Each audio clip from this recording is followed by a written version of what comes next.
오늘은 영화 봉준호 감독의 초기 장편 영화, 첫 번째 장편 영화죠. 플란다스의 개라는 영화를 보고 왔습니다. 뭐 예전부터 봉준호 감독 영화 히트작은 다 본 것 같은데 그 가장 초기작인 플란다스의 길을 안 본 것 같아서 보고 싶다 했는데 한국영상자료원에서 영화로 그 4K로 변환한 영화를 상영한다고 해서 왔습니다. 보고 나서 딱 한마디 생각나는 거는 기생충이다. 봉준호의 기생충은 여기서부터 시작된 거였구나 라는 확실한 생각이 들었습니다. 그 기생충에서의 어떤 그 계급 구조, 반지하와 지하의 어떤 구조, 이거를 이 플란다스의 개에서 이미 어느 정도 얘기를 하고 있습니다. 그렇죠. 변희봉 아저씨는 아파트 관리인 이제 수위죠. 그리고 그 보일러실에서 개를 잡아먹는 그런 역할을 하는데 그 옆에 버려진 옷더미 속에서 살아가는 또 한 사람의 뭐라 그래야 되지? 한 사람이 있습니다. 그 기생하면서 살아가는. 결국 변희봉 아저씨는 그대로 살아남고 그 아저씨만 결국 경찰한테 잡혀서 배두나한테 잡힌 거지만 잡혀서 형을 살게 되는 그런 얘기를 하고 있죠. 어찌 보면 기생충에서 가장 반지하도 아닌 지하에 살고 있던 그 두 부부를 얘기하는 것과 거의 흡사하다라는 생각이 들었습니다. 여기도 계급에 대한 어떤 치열한 얘기들이 있죠. 이성재는 교수가 되기 위해서 결국 마지막에 교수가 되지만 뇌물을 먹이고 돈을 줘서 어쨌든 그 자리를 사게 되는 그런 역할이고, 가장 낮은 직급에 있는 아파트 관리사무소의 그 행정 서무 일을 하는 배두나는 결국 일을 못한다는 이유로 잘리는 그런 상황이 됩니다.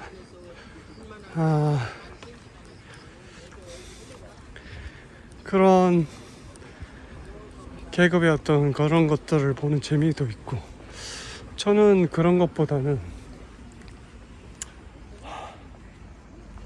이쪽으로 가야 되나? 잠시만, 어디로 가야 되지? 오늘 이쪽으로 쭉 가볼까요? 아니, 다 올 때 이렇게 오고 일단은 저쪽으로 가야 되겠다. 매봉산 무장의 숲길. 얼마 전에 영화 프렌치 커넥션이라는 영화를 보고 얘기를 했는데, 이 영화의 리뷰를 좀 봤더니 훨씬 더 대단한 영화라서 조금 더 그의 설명을 해야 되지 않을까 그런 생각이 들었습니다.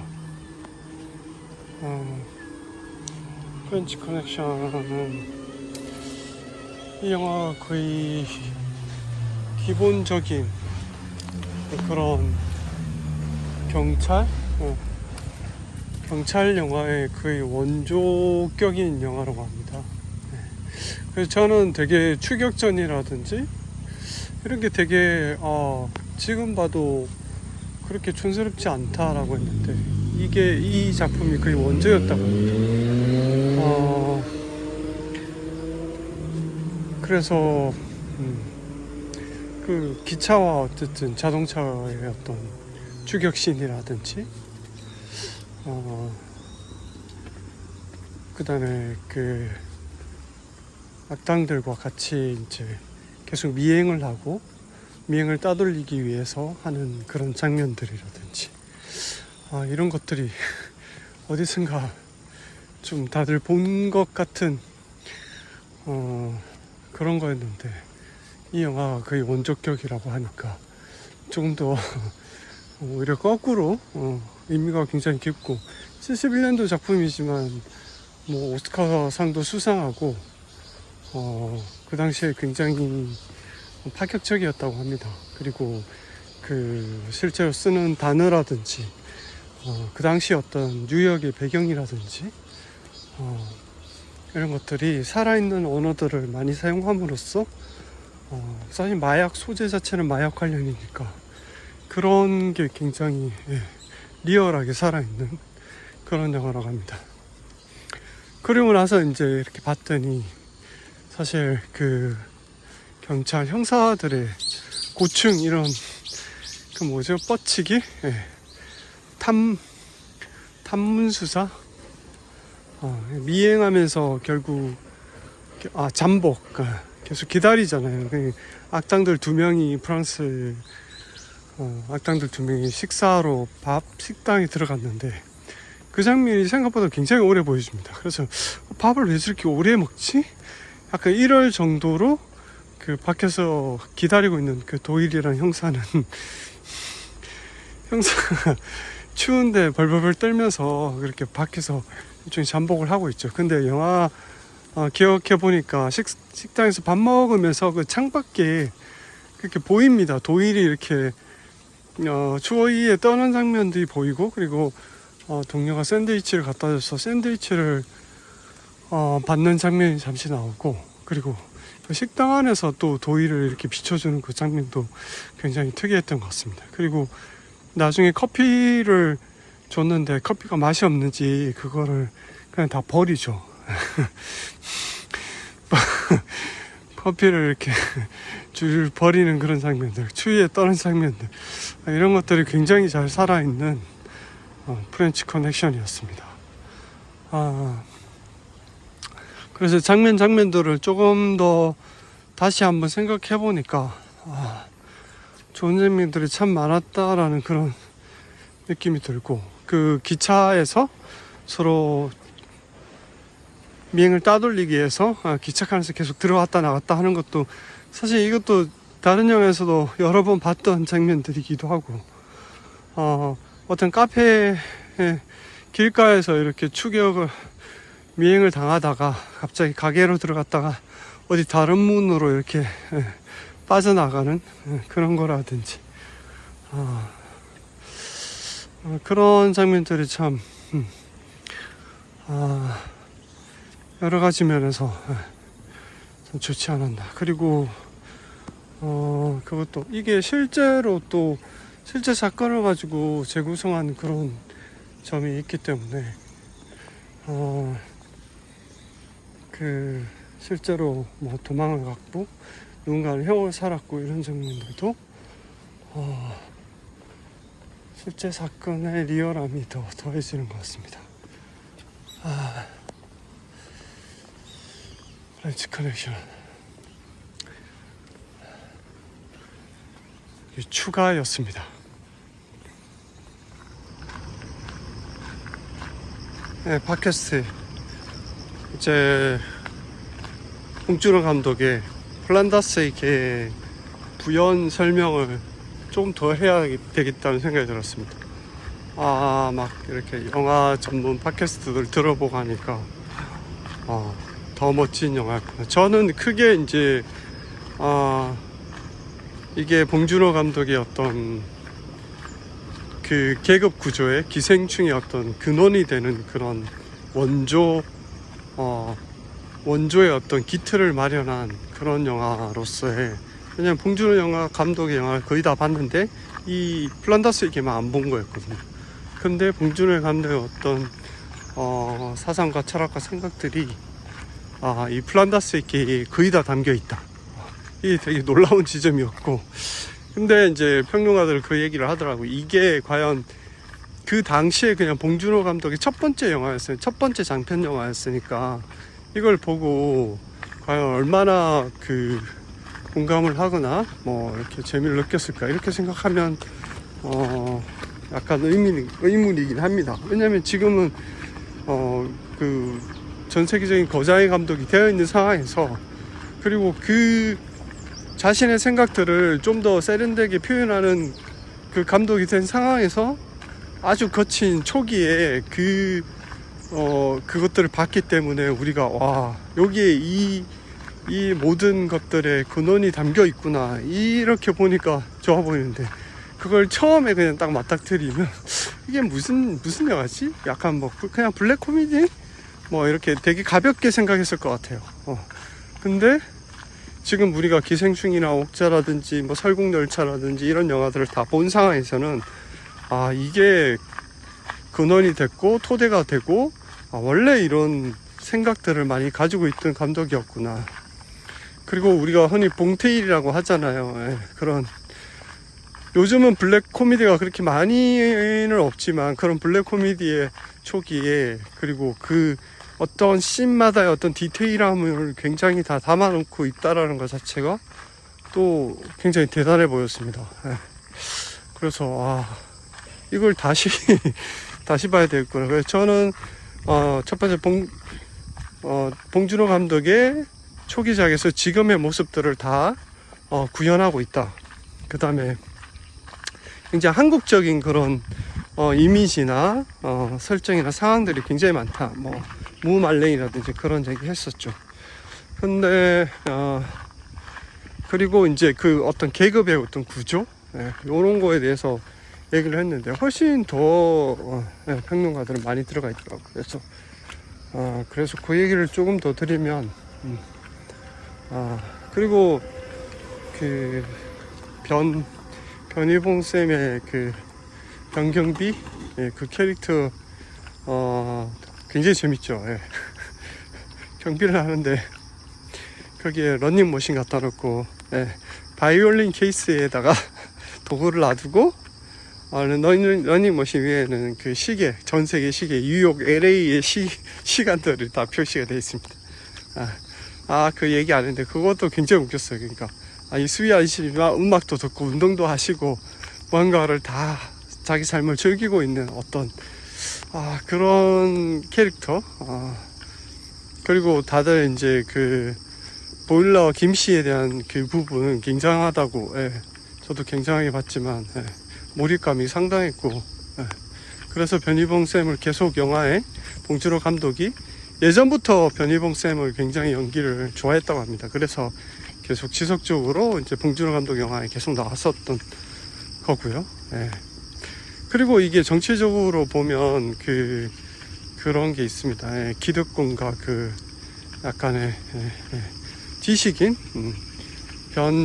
변종의 지식인 아니면 비겁한 지식인, 이런 캐릭터가 이제 이성재 씨의 그런 모습이고, 그 다음에 배두나 뭐 어쨌든 자기 일을 열심히 하고 했지만 결국 회사에서 잘리는 그런 구조도 얘기했었는데, 훨씬 더 깊게 들어가면 이게 정치적으로 약간 그런 보수의 어떤 지식인 엘리트 층들에 대한 비꼬음이 여기에 담겨 있고요.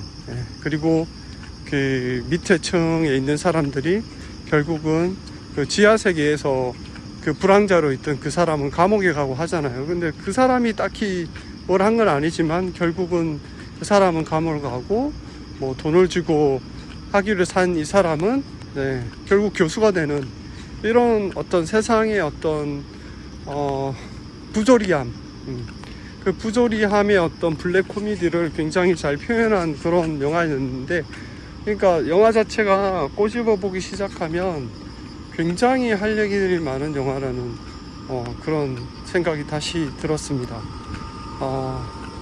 그래서 대단했구나. 첫 번째 장편 영화인 이 영화를 통해서 대단했지만, 사람들이 이거를 그냥 허투루 보면 굉장히 그냥 웃기는 그냥 영화네? 뭐 이렇게 되게 캐주얼하게 생각할 수 있는데, 지금의 봉준호 감독을 생각하면서 보면 굉장한 영화다.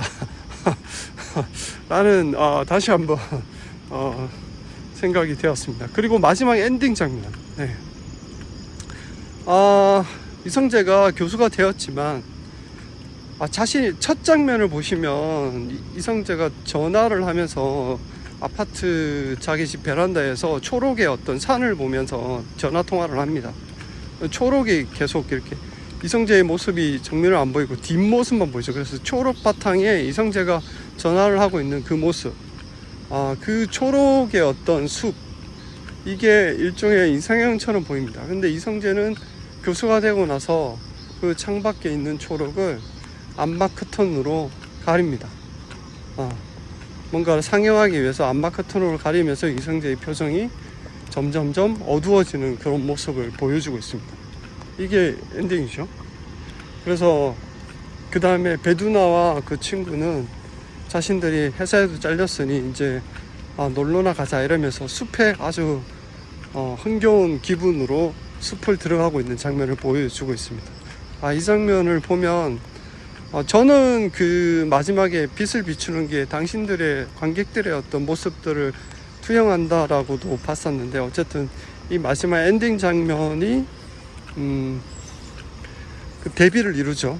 결국은 실패했지만 어쨌든 자신의 숲으로 들어가는 한 사람과 그 다음에 자신의 업적을 성공했지만 비겁한 그 지식인의 마지막 어두운 표정이 결국은 봉준호가 동물들을 해하면서 이렇게 자기의 결과를 이뤘던 이 부조리한 비겁한 지식인에 대해서 응징하는 그런 모습입니다.